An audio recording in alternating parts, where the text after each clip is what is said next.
What's up, guys? Welcome back to my YouTube channel. It's your girl Sewanu Kushalu, aka S to the K. I'm back here with another video, another girl chat video, another episode, as you may. Yeah, today's video, well, we'll see how it goes. I mean, it's an important one, but yeah, we'll see how it goes. Alright, today's video is all about feminine hygiene. Now, I really hate the phrase feminine hygiene, but I'll let you guys know why I do as the video goes on. In fact, at the beginning of the video, you probably know why that phrase should be in the garbage alongside with your tampons. Garbage.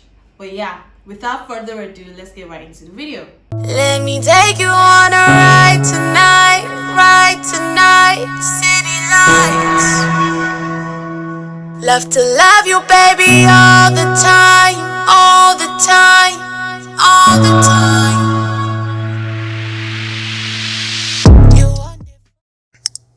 When you think about it, what does feminine hygiene really mean? In my opinion, it means absolutely nothing.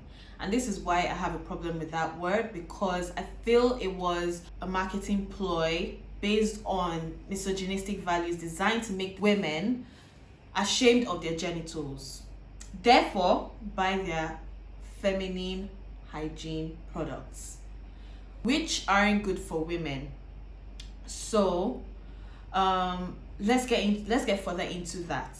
I mean, I would say the marketing ploy is like, yes, obviously they call it feminine hygiene because women can be ashamed of their privates, because they can buy their products, like the marketing products, like they make you feel like if you don't use this product, your hygiene is horrible, it's off, you're dirty. Meanwhile, it's literally not the case. I hope you guys understand where I'm coming from. A popular gynae once said, I've forgotten her name, but she basically I can't really like get the full quotes, but what I can remember from reading it was basically the phrase, obviously feminine hygiene was to make you feel dirty, like that like women feel dirty, but I'm not actually talking about not recognizing the unique qualities and the unique qualities of the parts that make up the vulva and the vagina. So a better phrase I would say is a vulva hygiene or a vaginal hygiene. I mean, that sounds a lot more better, and there's so many reasons why, but I think I just covered up a little bit of it, if you guys understand. So at what age should a young woman start having a routine to care for her vulva hygiene? As early as possible, in my opinion. As early as parents tell their kids and their daughters to wash between their toes, behind their ear, I think they should also implement ways to let them know how to care for that place as early as they can. So, what does a typical routine consist of?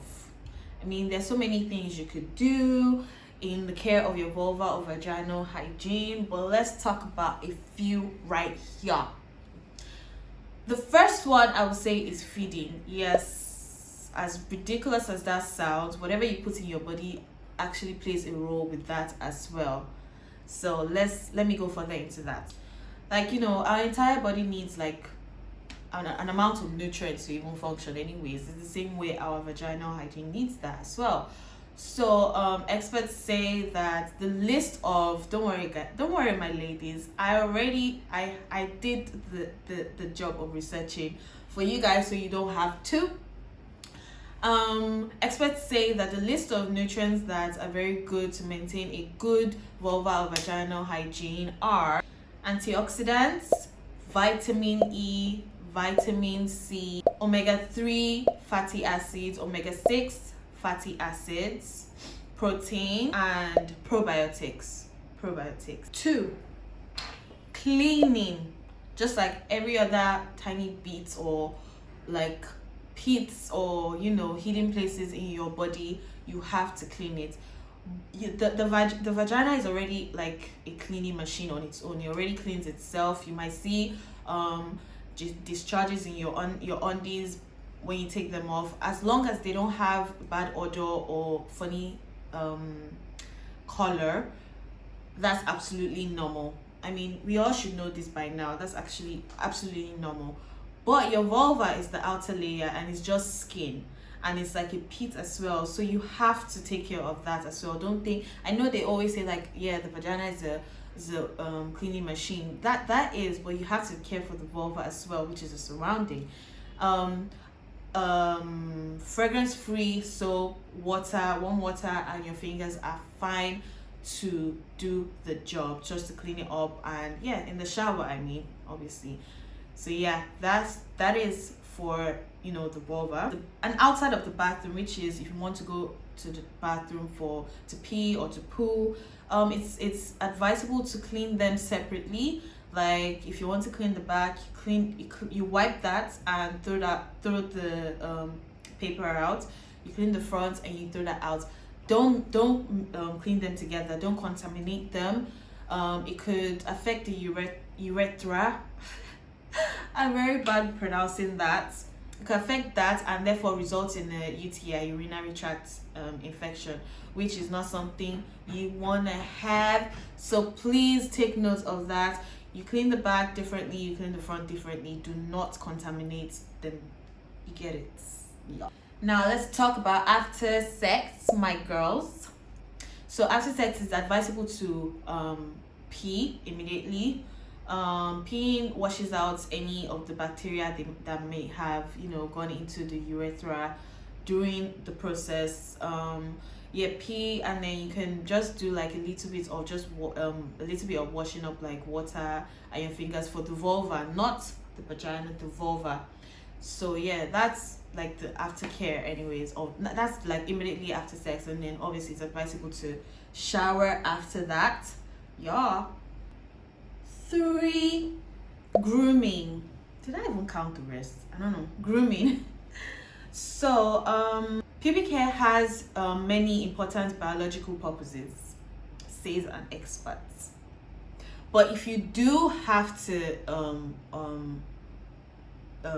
trim or take all off, I would advise you get new razors every day. These are for people that do the razors.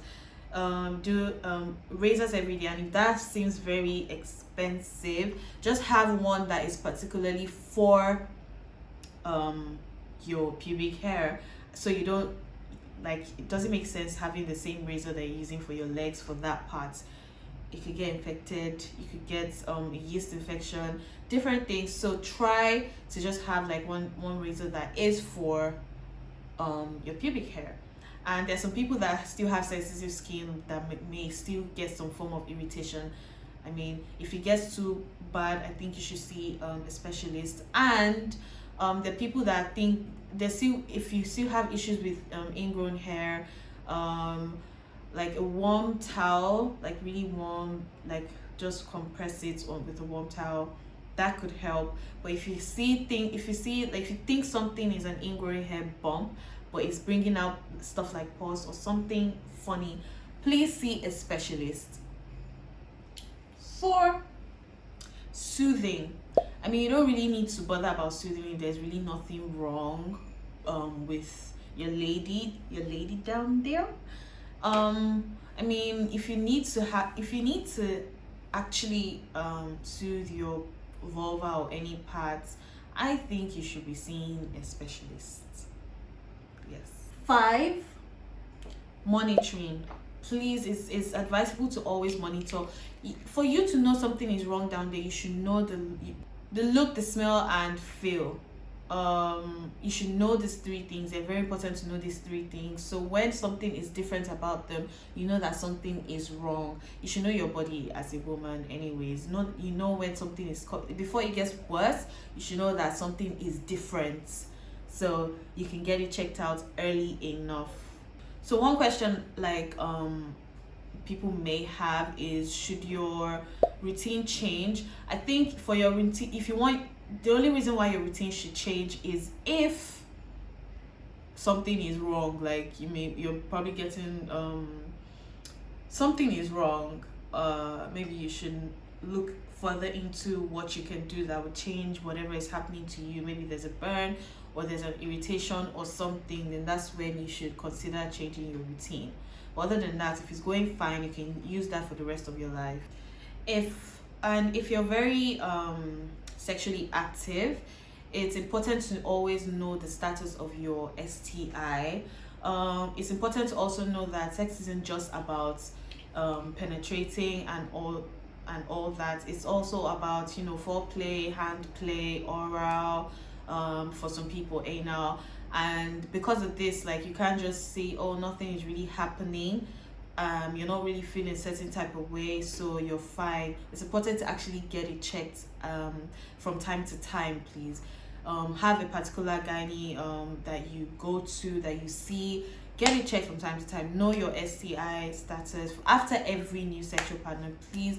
Before every new one you check. You also please check the partner as well. Check their test for STDs and STIs before you get involved with any new partner. Or better still, just use protection. That protection is just not for preventing pregnancy. It's actually preventing an STI or STD. So always do this. Check yourself, check your partner, check the new partner, use the protection. So I also read about stuff like steaming, douching,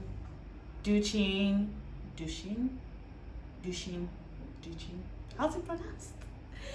And other funny trends. And especially based on research, those things are useless, completely useless. They might look fun to do or sensible to do when you read about them, but they're actually completely useless. It makes no sense washing the inner parts of your vagina with vinegar and water. Like, no, water is just fine. Don't do any of that. Steaming does nothing for you. Actually, it does nothing for you. These things can alter the vagina's natural microbiome. And when that happens, you take away the vagina's natural defense against infection. Do you get that? Is there anything else you should avoid in case of the vaginal vulva hygiene? Basically just anything that says feminine hygiene, no. And anything that says pH balancing, no. The vagina is completely capable of balancing its own pH. So don't go for those things. Don't let them deceive you. No.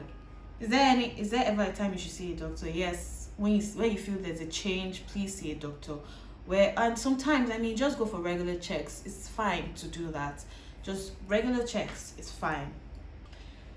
So we've come to the end of this video. I hope it was educative enough. I hope I passed a few messages across. If you have any other points that you would like other people to know, please let us know in the comments section down below. I would love to see your comments, guys. Please comment and let me know your own opinion on stuff. If I was wrong about anything, absolutely anything, please let me know in the comments section down below. And as you're learning, I'm learning as well. Like, these things, I just read about them, so I feel like it's my duty to let my girlies know as well. So please, if there's anything if there's anything I didn't mention here, let me know in the comment section and I'll be sure to read them.